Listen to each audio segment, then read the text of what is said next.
Banget gak ngerti deh.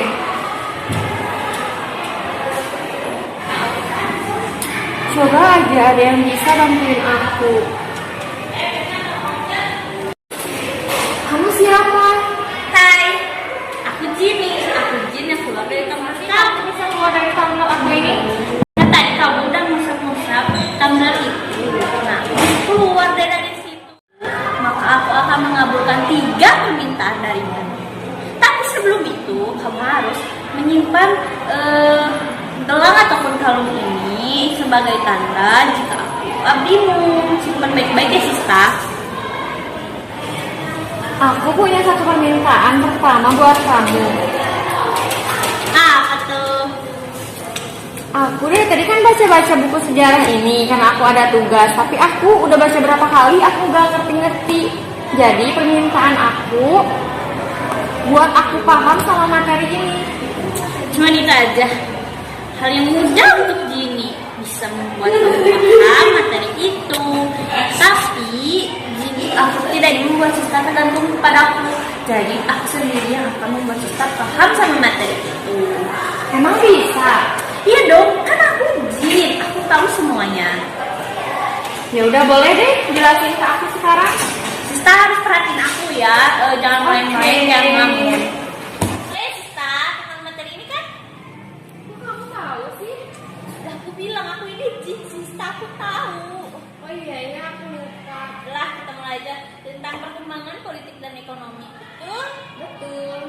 Nah, di materi ini kita bakal membahas 4 presiden nih Siska. Yang pertama ada B.J. Habibie, yang kedua ada Abdurrahman Wahid atau yang Siska lebih kenal mungkin dengan nama Gus Dur.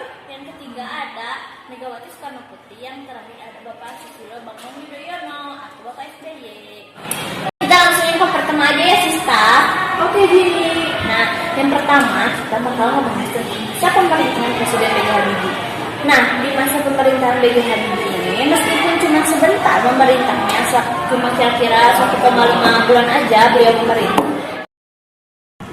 Ada beberapa poin penting dalam pidato pertamanya, yaitu kabinetnya akan menyiapkan proses reformasi di ketiga bidang. Yang pertama di bidang politik dengan memperbarui berbagai perundang-undangan, yang kedua di bidang hukum dengan meninjau kembali undang-undang subversi, dan yang terakhir di bidang ekonomi dengan mempercepat penyelesaian undang-undang yang menghilangkan praktik-praktik monopoli dan persaingan tidak sehat. Nah, yang pertama, pembentukan Kabinet Reformasi Pembangunan. Kabinet ini terdiri dari 36 menteri, 4 menteri bertugas sebagai menteri koordinator, 20 menteri bertugas memimpin departemen, dan 12 menteri lainnya memimpin tugas tertentu.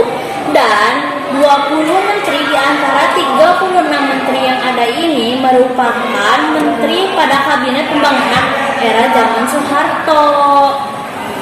Yang kedua, melaksanakan sidang istimewa MPR tahun 1998. Yang ketiga, mereformasi bidang politik. Yang keempat, pelaksanaan pemilu. Di pemilu tahun 1999 bisa dikatakan sebagai salah satu hasil terpenting yang dicapai Habibie pada masa pemerintahannya. Pemilu ini adalah penyelenggaraan pemilu multipartai yang diikuti oleh 48 partai politik. Kelima, pelaksanaan referendum Timor Timur. Nah, Siska, referendum ini merupakan satu peristiwa penting pada masa pemerintahan B.J. Habibie. Oh gitu ya. Terus. Nah, di masa pemerintahan B.J. Habibie, pelaksanaan referendum ini untuk menyelesaikan permasalahan Timur Timur yang merupakan warisan dari pemerintah sebelumnya. Gitu Sista. Nah, yang keenam, mereformasi di bidang ekonomi. Sesuai dengan TAP MPR tentang pokok-pokok reformasi, menetapkan dua arah kebijakan pokok di bidang ekonomi. Yang pertama, yaitu menanggulangi krisis ekonomi dengan sasaran terkendalinya nilai rupiah dan tersedianya kebutuhan bahan pokok dan obat-obatan dengan harga terjangkau. Yang kedua, berputarnya roda perekonomian nasional dan pelaksanaan reformasi ekonomi. Di reformasi ekonomi ini punya 3 tujuan. Yang pertama, merestrukturisasi dan memperkuat sektor keuangan dan perbankan. Yang kedua, memperkuat basis sektor real ekonomi. Dan yang terakhir, menyediakan jaringan pengaman sosial bagi mereka yang menderita akibat krisis yang melanda Indonesia pada saat itu. Dalam bidang ini, Presiden Habibie berhasil menurunkan laju inflasi dan distribusi kebutuhan pokok mulai kembali berjalan dengan baik. Dan yang paling signifikan, Sista, Apa tuh Jini? bentar ya Sista, Jini benerin dulu cepolan Jini ya Sista. Udah yang terus-terusin. Udah cakep, udah? Udah. Ya. Nah, yang paling signifikan itu nilai tukar rupiah mengalami penguatan secara simultan hingga mencapai angka 6.700 per dolar Amerika Serikat, Sista. Padahal di tahun sebelumnya itu mencapai angka 15.000 per dolar Amerika Serikat, Sista. Wah, berarti tinggi banget dong. Iya, makanya kita mengalami kesulitan, Sista. Pembahasan tentang perkembangan politik dan ekonomi di masa pemerintahan B.J. Habibie cuma segitu, Sista. Oh iya ya, berarti cuma sedikit dong Jini. Iya dong, tidak sulit kan Sista? Enggak kok. Terus presiden selanjutnya? Nah, sekarang presiden selanjutnya nih Sista, yaitu Presiden Abdurrahman Wahid atau sering kita sapa dengan nama Gus Dur. Di awal pemerintahannya, Presiden Abdurrahman Wahid membubarkan dua departemen, yaitu Departemen Penerangan dan Departemen Sosial, dengan alasan perampingan struktur pemerintahan. Pemerintahan pun berpandangan aktivitas yang dilakukan departemen tersebut bisa ditangani oleh masyarakat sendiri. Setelah kedua departemen tersebut dibubarkan, lalu diganti dengan membentuk Departemen Eksplorasi Laut yang kemudian nampaknya diganti menjadi Departemen Kelautan dan Perikanan. Presiden Gus Dur pun melakukan upaya-upaya sama halnya seperti yang dilakukan oleh Presiden Habibie. Yang pertama dengan mereformasi bidang hukum dan pemerintahan. Yang pertama melakukan reformasi dalam bidang hukum dan pemerintahan dengan melakukan amandemen terhadap Undang-Undang 1945 yang berkaitan dengan susunan pemerintahan Negara Kesatuan Republik Indonesia. Selanjutnya melakukan pemisahan antara TNI dan Polri sebagai upaya untuk mengembalikan fungsi masing-masing unsur tersebut. Tapi Sista, ada masalah lain yang masih menjadi pekerjaan rumah di masa pemerintahan Gus Dur, Sista. Oh iya, terus masalah apa dong ini? Masalah KKN, Sista. Sebetulnya masalah KKN ini selalu ada di setiap pemerintahan dan sudah selalu diberantas. Tapi belum selesai, Sista. Tapi jangan khawatir. Di samping ada masalah itu, ada pencapaian yang dicapai pada masa pemerintahan Gus Dur, yaitu pemulihan hak minoritas keturunan Tionghoa untuk menjalankan keyakinan mereka dengan beragama Konghucu, Sista. Udah deh, cuma segitu pembahasannya. Berarti cuma sedikit dong ya Jini. Iya dong. Yaudah, sekarang lanjut aja ke presiden selanjutnya.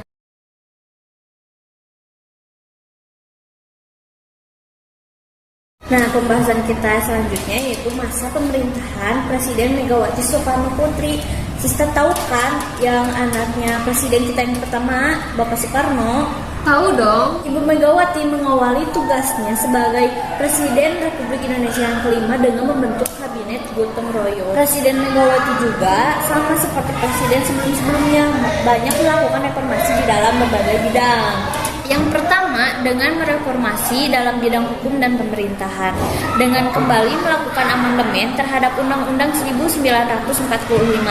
Salah satu perubahan penting terkait dengan pemilihan umum, yaitu perubahan tata cara pemilihan presiden dan wakil presiden yang dipilih secara langsung oleh rakyat dan mulai dilakukan pada pemilu tahun 2004. Yang kedua, mereformasi pada bidang ekonomi.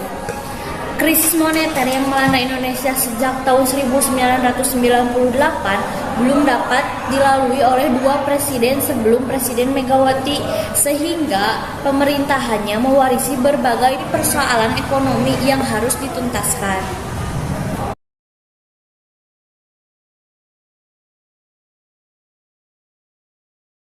Wakil Presiden Hamzahas menjelaskan bahwa pemerintahan merancang paket kebijakan pemulihan ekonomi menyeluruh yang dapat menggerakkan sektor real dan keuangan agar dapat menjadi stimulus pemulihan ekonomi.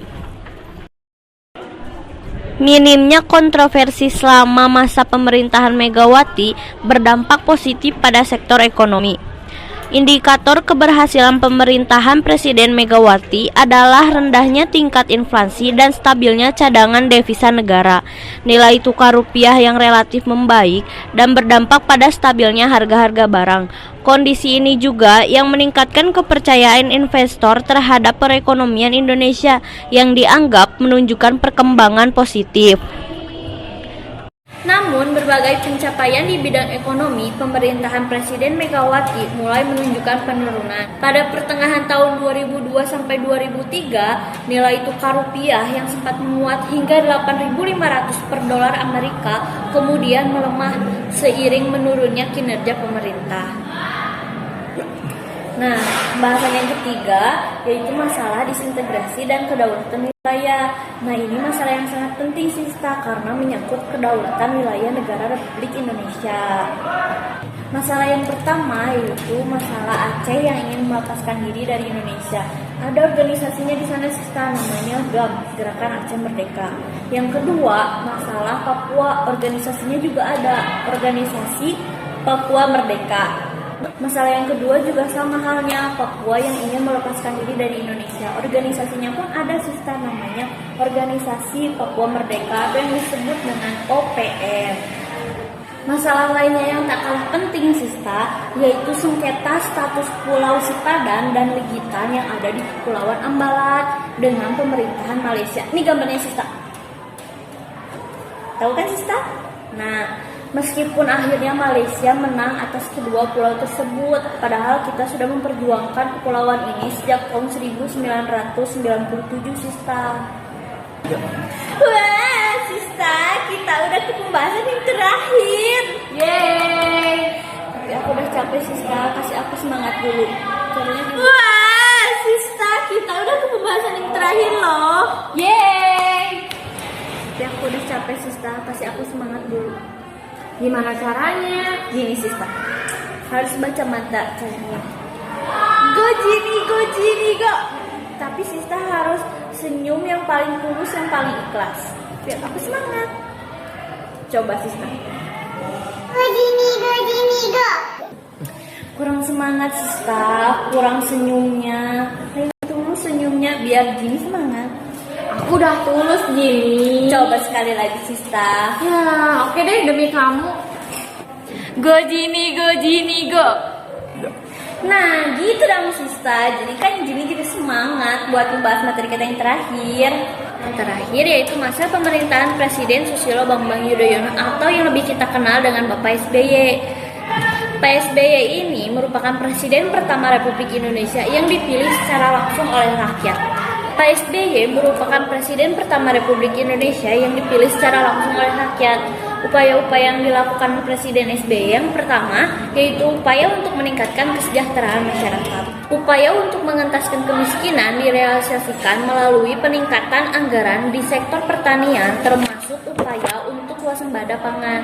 Selain upaya memperkuat ketahanan pangan, pemerintahan Presiden SBY juga berupaya memperbaiki di sektor pendidikan dengan cara meningkatkan anggaran pendidikan.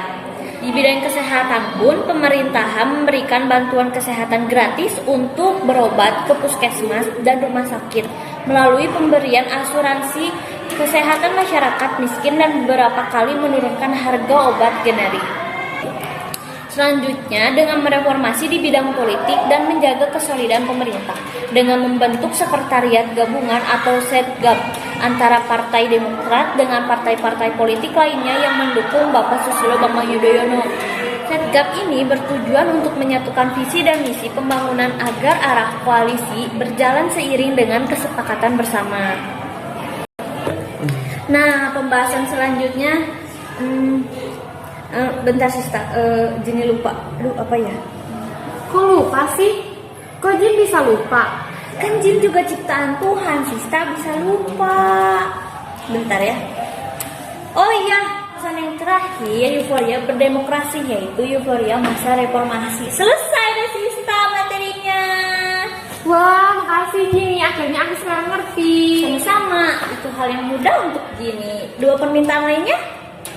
Nanti deh aku pikir lagi. Oke, kalau gitu aku mau pulang dulu ya ke Tumblr. Aku capek. Dah Sista.